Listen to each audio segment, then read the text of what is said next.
Another session. Let's get this party started. Let's see if I get some music playing here. Happy to have everybody as you're tuning in on today. Let's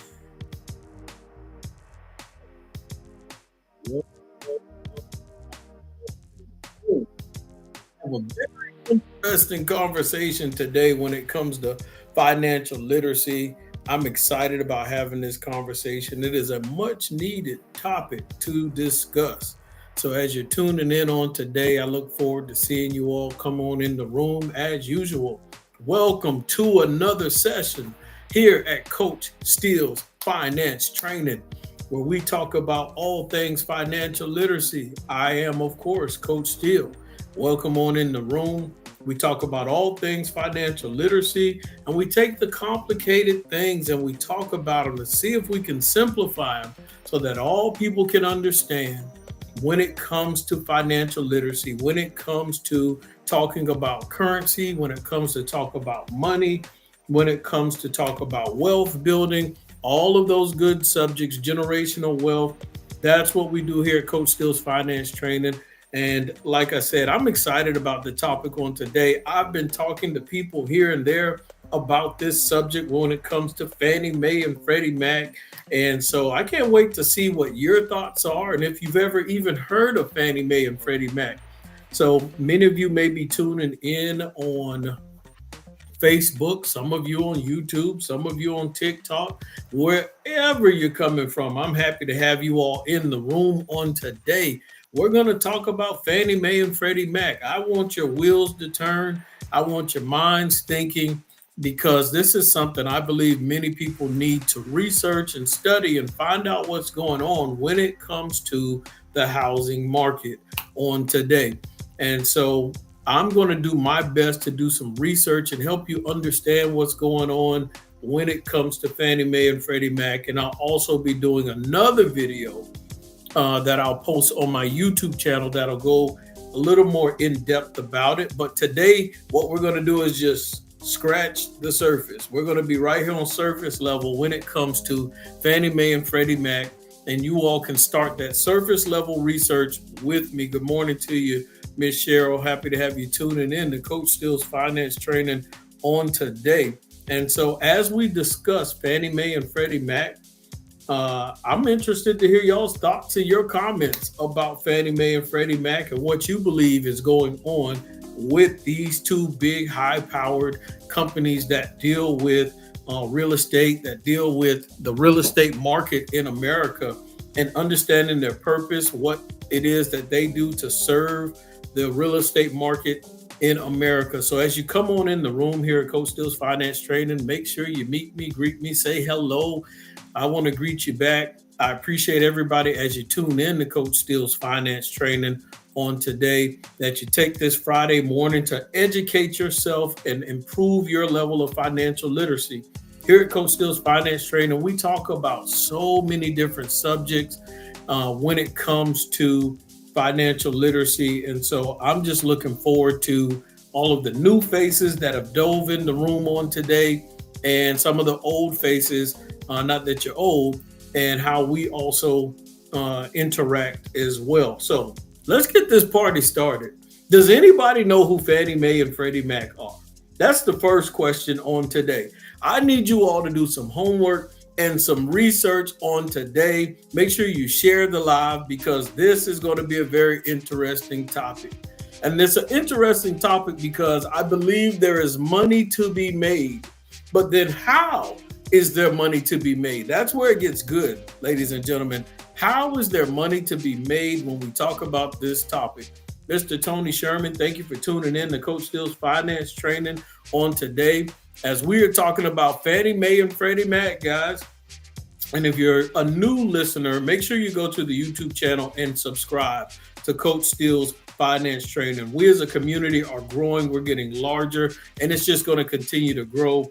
And if you aren't familiar with who Coach Steele is, if you aren't familiar with me, you can definitely go to my website and get some more information about who I am and what I do. If you need someone to come for speaking engagements to talk about financial literacy, you are correct, Miss Cheryl.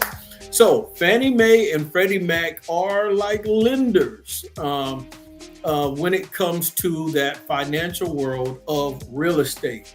So let's dive a little bit deeper of who Fannie Mae and Freddie Mac are and what their history is. Let's see if I can get a little history, and I'm going to share my screen with you all. Those that are on the YouTube channel, you should be able to see it when I share my screen, and those who are on Facebook should probably be able to see it too. But on TikTok, I will read it out loud so that you can hear as well. But this is about to get interesting if anybody has enough patience to learn and understand the history of what I'm getting ready to discuss. All right, let's get this party started. You all should be able to see my screen as well. And let's go. All right. It says, let me make sure this is showing up properly. Yeah, it is. Okay. I wish I could enlarge it a little bit bigger for you guys, but we'll stay right there. All right. It says Fannie Mae and Freddie Mac exist to support the U.S. home mortgage system, but they don't lend money to individuals. Instead, they buy mortgage loans from the banks and financial institutions that originate them. This is getting interesting, right? This keeps money flowing back into the lending institutions so they have plenty of funding on hand to write mortgages and help people buy homes. Now, Fannie Mae, check this out, was the first one. You got Fannie Mae and you got Freddie Mac. And when you listen to these names, right, when you listen to the names of Fannie Mae and Freddie Mac, it almost sounds like, I don't know, your great-great-grandparents' names. You got Fannie and Freddie, and they met together years ago, back in 1938.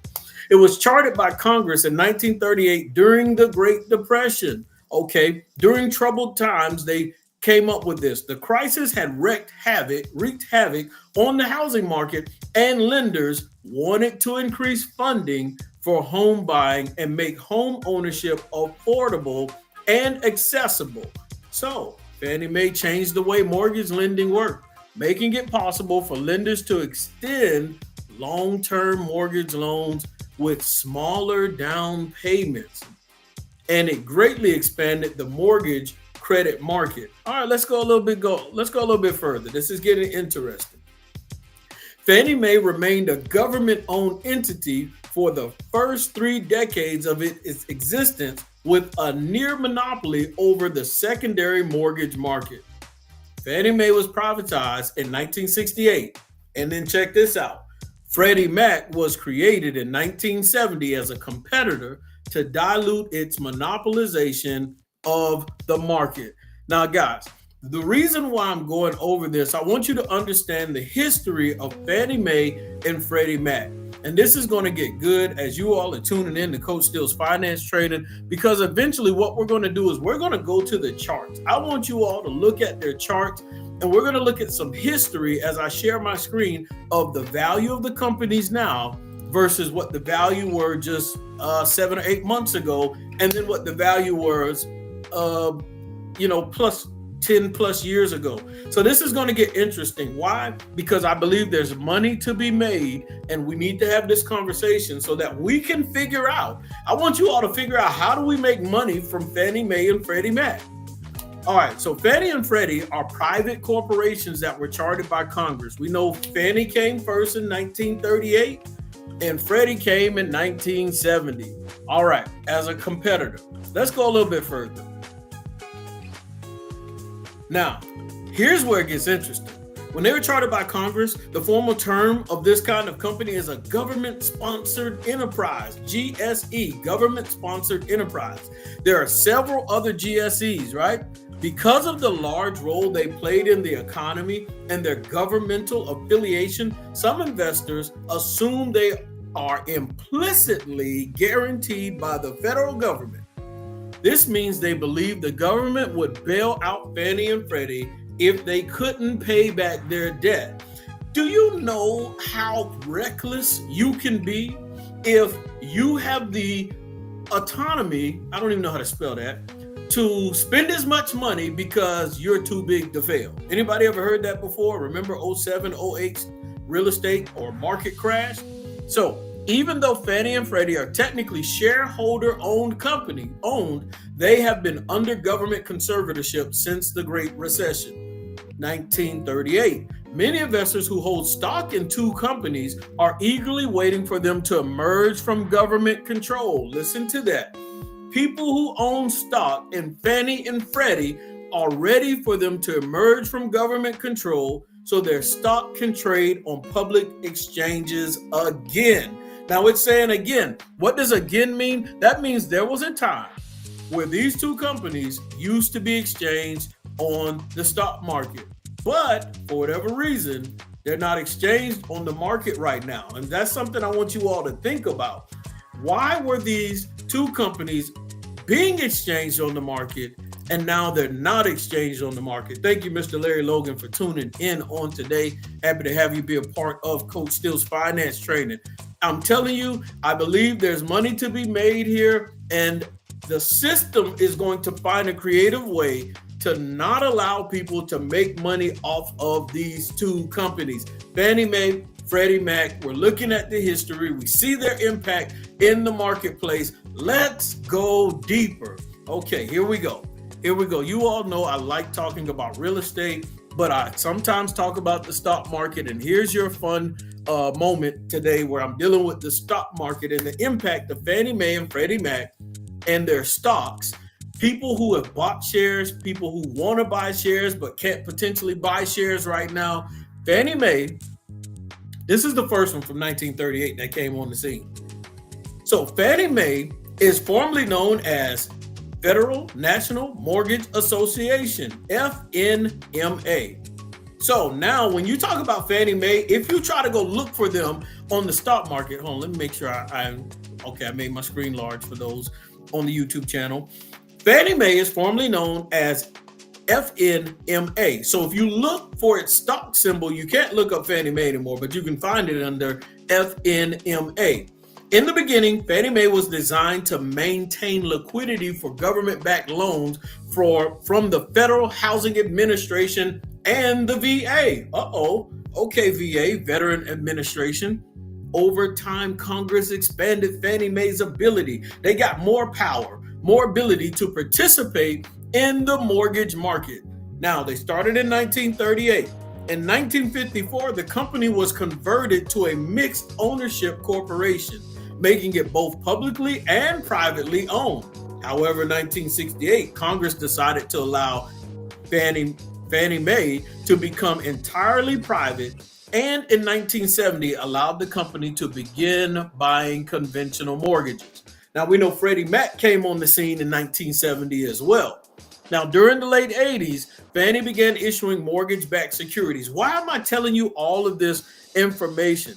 Why am I talking about Fannie Mae? It gained more liquidity, was able to buy more government-backed and conventional mortgage. Now, who is Freddie Mac? Freddie Mac, official name now, when you look for its stock symbol, you're going to find it under FMCC.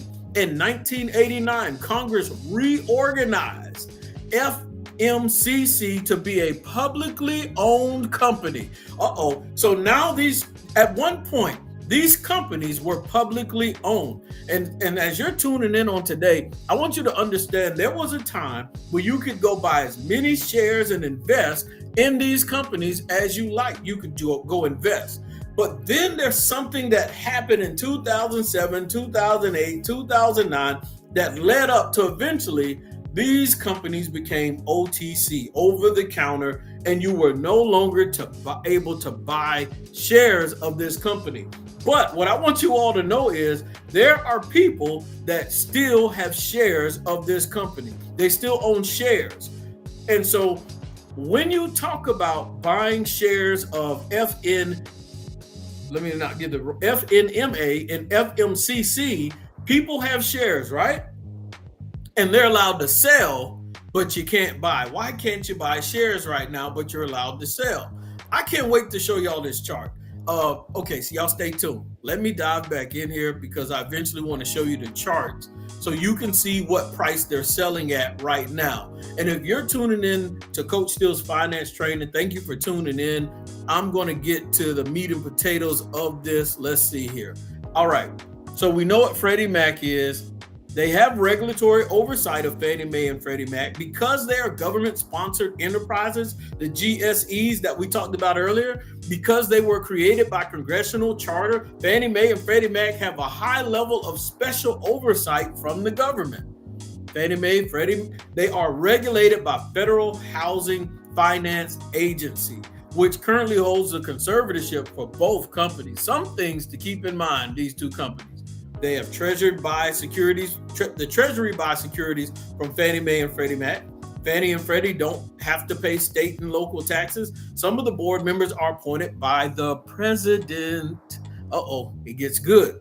Now, let's look at their role. I told you all about the stock market crash because of what happened with the real estate market back in 07 and 08. And so what I want you to understand is they were too big to fail. As you're tuning in, Coach Steele's finance training on today, in the comment section, I want you to type in too big to fail. There were banks they felt were too big to fail. The government started bailing all kind of big companies out, just giving them money. See, the market crashed 07, 08. And there was a guy who predicted that all of this would happen, and they thought that he was crazy, and he became very wealthy during this time frame. Some of you may actually know his name. If you know his name, you can write that in the comment section if you're listening today on Coach Steele's Finance Training. Good morning. Happy to have you tuning in, Mickey David. Let's go deeper. Let's continue to talk about Fannie Mae and Freddie Mac and their role in the market crash that people really don't talk about anymore. It's kind of water under the bridge. What's been going on with these two companies since 07, 08 that nobody's talking about? It's almost like just very silent on the scene.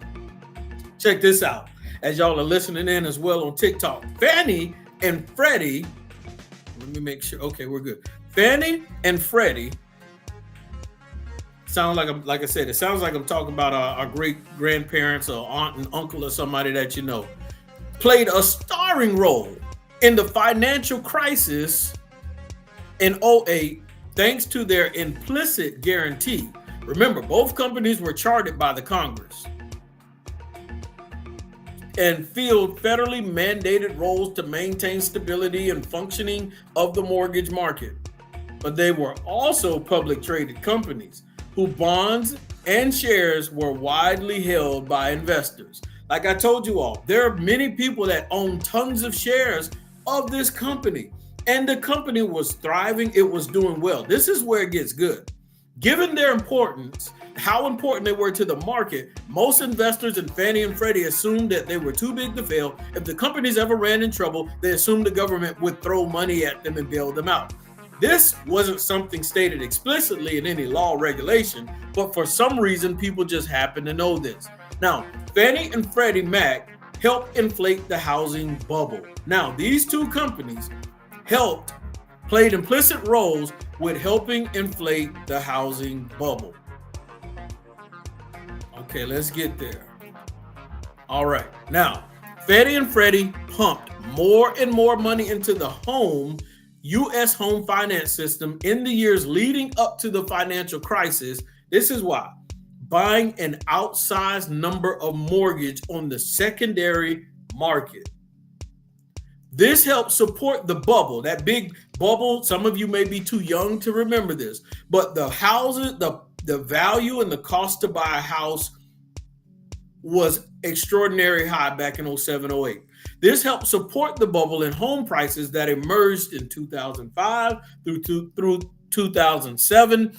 People were getting home equity lines of credit, using them improperly, maxing them out. People were getting ARM mortgages, and so the rates were fluctuating. They had variable rates. All of a sudden, 2-3 years later, their mortgage balance and the cost of their mortgage monthly payment was through the roof as well. And they could not afford to pay their mortgages. So people couldn't afford to pay their mortgages anymore. Together with lax oversight and financial engineering at big investment banks, unsustainable mortgages took off.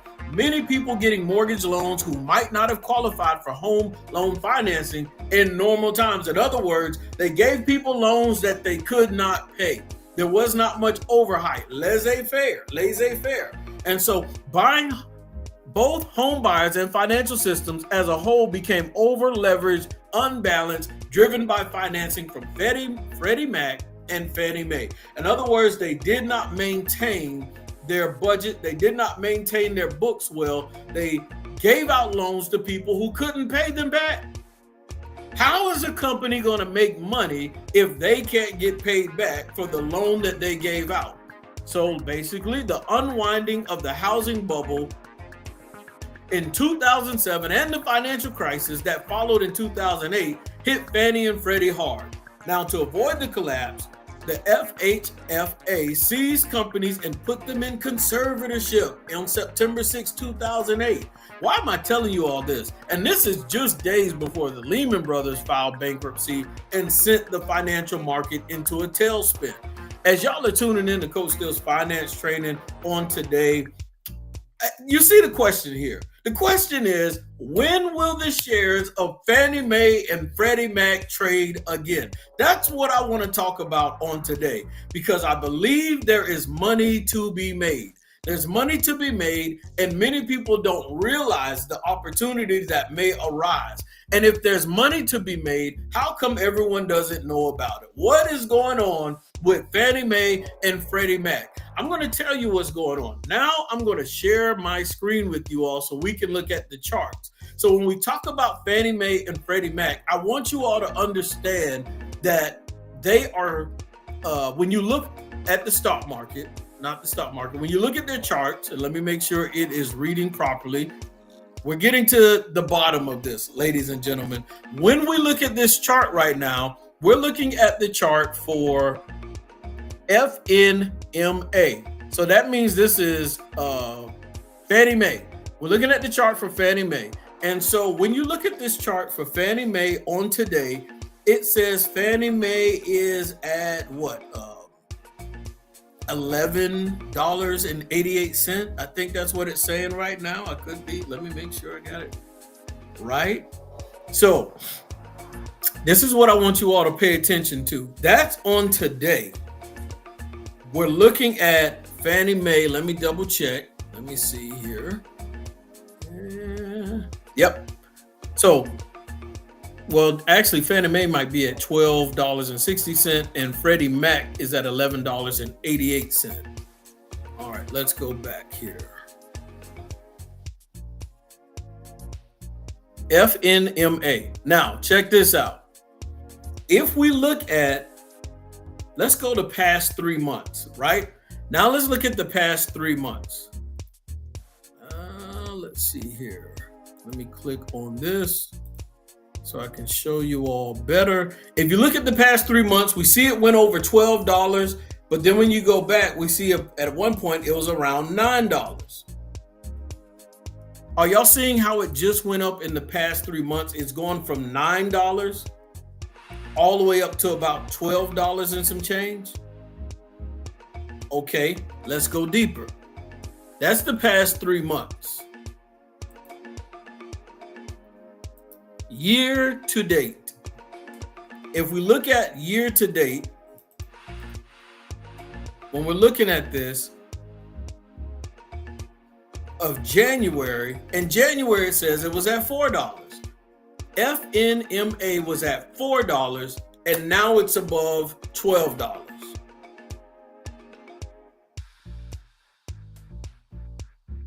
It was at $4 in January. Now it's at $12. What caused this spike? What caused this increase in Fannie Mae and Freddie Mac? Let's go over the past year. This is where it gets good. As you're tuning in, and I want people who are really listening and locked in on today, when you look at this chart right here, and we see that Fannie Mae, let me take that out of the way. If we look at October and we look at November, the tail to the left side, when we look at the chart, when we look at the past 1 year, do you see in November, can y'all see in November where the value of what this company was?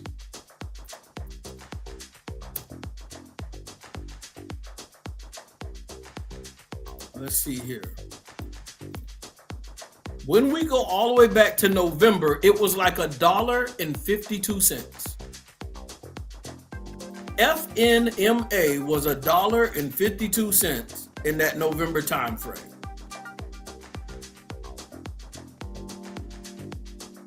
Now, why do y'all think that was?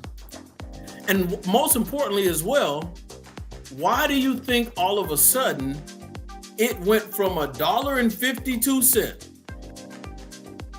to now it's at $12? Why was it around $1 a share? And in November, all of a sudden, FNMA begins to rise. What happened in November? Look right here. There we go. I'm showing you right here. We got November time frame. It was around $1 and some change. And from there, as you're watching this chart, you see it has continued to rise. In December, $2. In January, $4, $5. March, we're around $6. It continues to rise. And all of a sudden in June, we're at $10. And now this month, we're at $12 and some change. In that comment section, what happened in November? Why do y'all believe FNMA stock symbol? Why do y'all believe in November this lending, this big powerhouse company that was too big to fail, why all of a sudden did the value of the stock go up?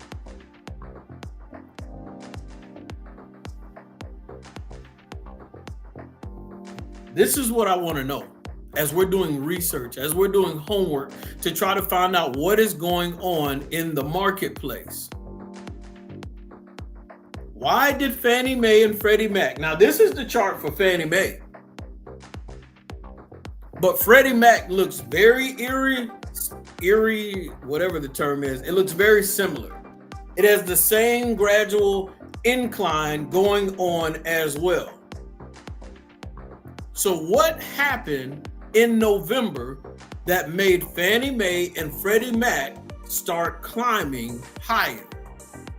The value of the stock, there we go. We got one response here. Boom. Presidential election. This is where it's about to get good.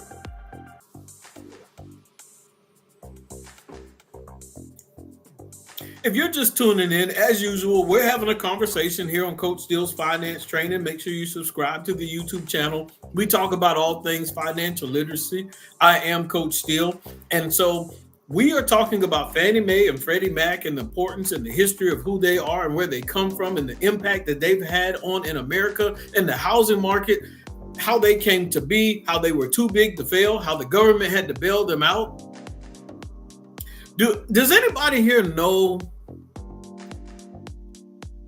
the value of Fannie Mae and Freddie Mac before, how much a share cost before the market crashed in 08, in 09, 07? Does anybody know? Let's look at the history. I want you all to understand how much they used to be worth. Now, y'all are looking at this chart right here. Let me make sure I get this to go properly. You're looking at the chart right here, and you're seeing back in 2021, it was worth like $1.86 a share as well. So now, even when you look at the past 5 years, it still looks like it's not worth much at all. Let's go deeper. Let's hit the max, to the max. Now, this is where it gets good. As you all are tuning in, when we look at the max, let's see if y'all can see that.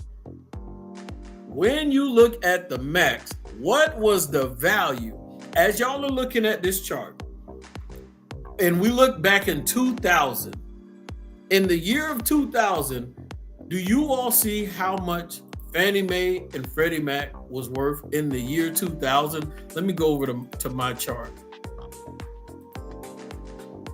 Do y'all see that right there? Do you see 79 open at $87? So as you're looking at this chart, we see Fannie Mae and Freddie Mac, the shares were worth anywhere between $60 to $80 a share. What am I telling you? I'm telling you that these companies, let's see if I can get this stuff to get my mouse to behave. What am I telling you? These companies, Fannie Mae and Freddie Mac on today, used to be worth $60 to $80 a share. But when we look at them today, for some reason, after everything that's happened, we now see that they're around $11 to $12 a share. But in October, November, in the past few years, they were only worth about $1 and some change. Now, when I found Fannie and Freddie back in 2007, 2008, I saw this crash happening, and those stocks, those companies were going up and down, like a roller coaster. It was easy money investing in the stock market into those two companies and make money.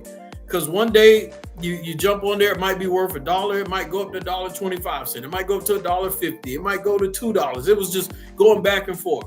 So I was buying it low and I was selling it high, and I made thousands of dollars off of watching Fannie and Freddie flap for their lives in the stock market. And so after I spent time buying shares, selling them, buying them low, sell them high, and I made thousands of dollars off of Fannie Mae and Freddie Mac, all of a sudden I saw them go OTC, over the counter. I'm not a huge stock market brain as far as investing, but I have common sense and I can see patterns. So I see this pattern happening, right? And then eventually it gets to the point where you can no longer buy shares in Fannie Mae and Freddie Mac. They were like penny stocks. They were worth less than $1. So you could buy them very cheap. What am I telling you on today? I left, instead of selling all of the shares, I made a good profit. I left like about 1,000 shares. 600 for one and 400 for the other. Because I said, what if these things ever go back to $60 to $80 a share? If I have 1,000 shares, that's $60,000 or that's $80,000. So no one can buy shares of this company, but the value is going up. It's back around $12. It's back around $11. There's money to be made, but people can't get in on the opportunity to make money. And so if these companies that are now worth $11 and $12 are ever opened back up to the public to buy shares, I believe there's potential money to be made with Fannie Mae and Freddie Mac.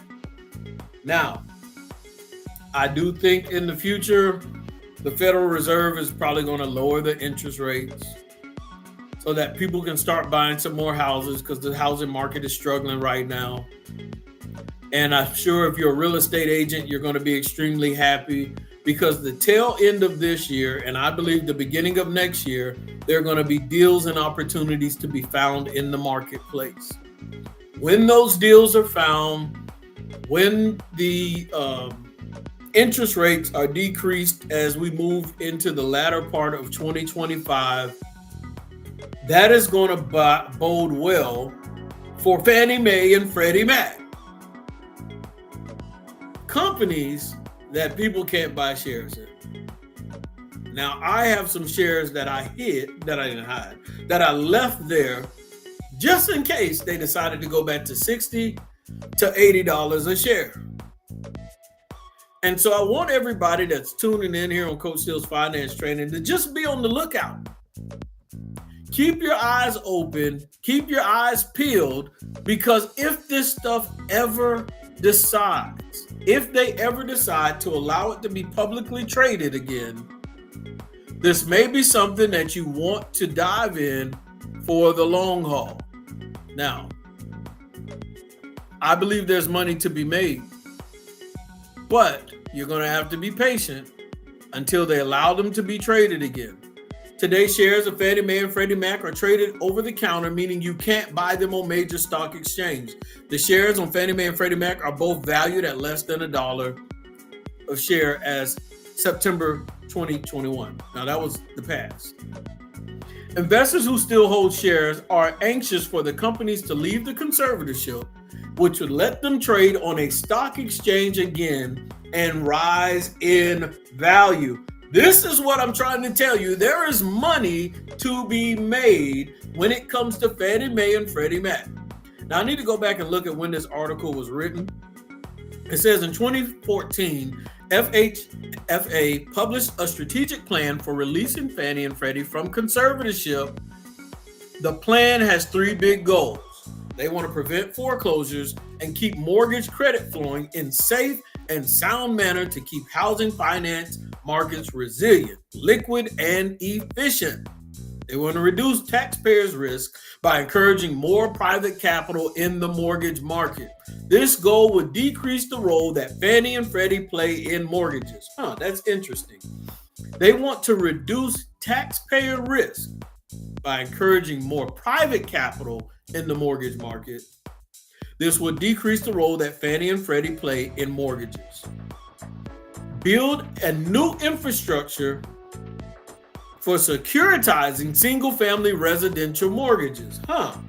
So they want to build a new infrastructure. Does that mean something that's still connected to them or a whole nother company? The idea is to create a system that keeps mortgages affordable and accessible, but without the implicit guarantee that contributed to the financial crisis of 2008. In other words, Fannie and Freddie want to be free, and they are willing to do whatever it takes to be free from this conservatorship that the government has put on them.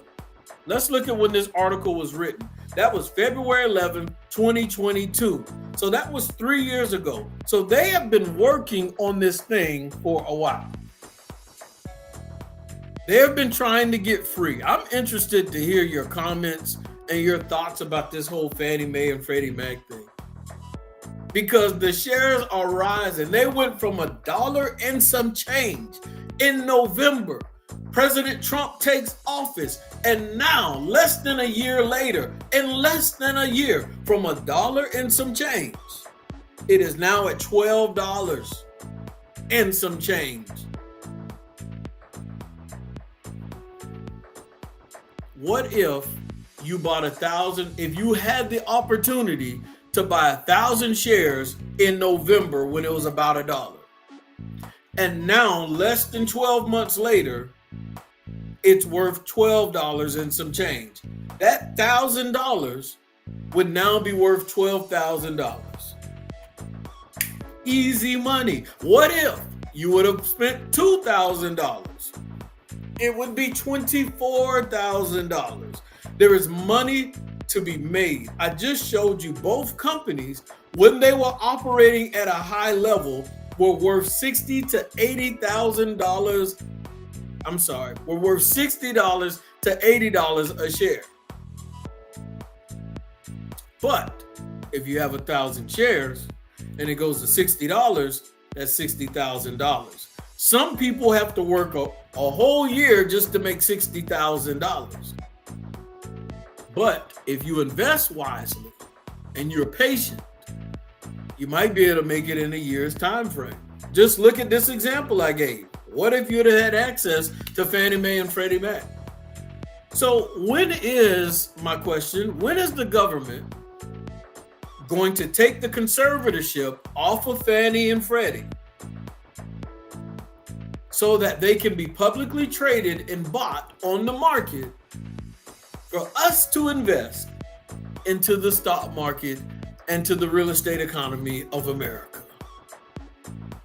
Because the day that happens, I believe Fannie Mae and Freddie Mac, the shares, the value is going to go up and money is going to be made. But I believe the people who are over Fannie Mae and Freddie Mac, and as you saw in the article, it said that the president has the authority to decide who's on the board or in position of these companies. I believe that whoever is going to position the right people to make money off of this situation and make sure that other people can't make money off of this situation. But I want you all to keep your eye on that. Stay tuned. here on Coach Steele's Finance Training. I'm going to monitor it a little bit more, and I think I'll do another video and post it on my YouTube channel. So make sure you go and subscribe to Coach Steele's Finance Training on YouTube as well. All of my TikTokers, make sure you go on there and subscribe to Coach Steele's Finance Training, because we got to watch Fannie and Freddie. Because if there's money to be made, I want my community of people on Coach Steele's Finance Training, I want you all to make some money too. Make some money with me. My shares are worth about $1,000 in November. And now when I log in, the value went from $1,000 to $12,000 and some change. I could sell right now, which I want to so badly, because I've been waiting for years to see if this thing would ever go back to $60. But if Fannie Mae and Freddie Mac ever go back to $60 to $80 a share, I'm going to celebrate. I'm going to sell. I might do it public. I might do it live on my YouTube channel. But it is definitely wishful thinking. And keep doing homework. Keep doing research. When you go back to this video, write in your comments. I read the comments. I want to see what you have to say about these companies and what you find yourself. But anyway, I have some other things I have to do today. I appreciate everybody. And before we get out of here, just know that you can go to my website and you can buy a t-shirt, Make Money Multitask t-shirt. Go to my website, Steele's, www.steelesfinanceacademy.com, www.steels with an S, financeacademy.com, and go click the shop, buy a t-shirt. If you need financial coaching, reach out to your boy. I might be able to help you out. If you're interested in learning how to pay off debt, learning how to pay off your mortgage, credit cards, personal loans, student loans, you name it, car notes, at an accelerated rate, and you want to learn about the HELOC strategy, hit me up. I can make sure I point you in the right direction to get that information as well. Once again, I appreciate everybody for tuning in. You got 2 homework assignments. Subscribe to the YouTube channel and go to the website and buy a t-shirt. And you'll see the beautiful t-shirt. It's a money man. It says Make Money Multitask. It is fly. It is nice. It's something you want to wear. It's a mentality you want to have as well when it comes to financial literacy. Any questions, comments, concerns? No? Awesome. I think we have covered everything on today. Stay tuned, guys. We're going to get back into our book about Robert Kiyosaki, Rich Dad, Poor Dad. We might do that next Saturday. We'll jump back in on chapter 6. I've given y'all plenty of time to read and catch up to where we are. So if you're new to Coach Steele's Finance Training, we are doing a book, and the book is Rich Dad, Poor Dad by Robert Kiyosaki on the YouTube channel. If you go there, you'll find the reviews from the other chapters that we've already discussed. Y'all be blessed and have an awesome Saturday.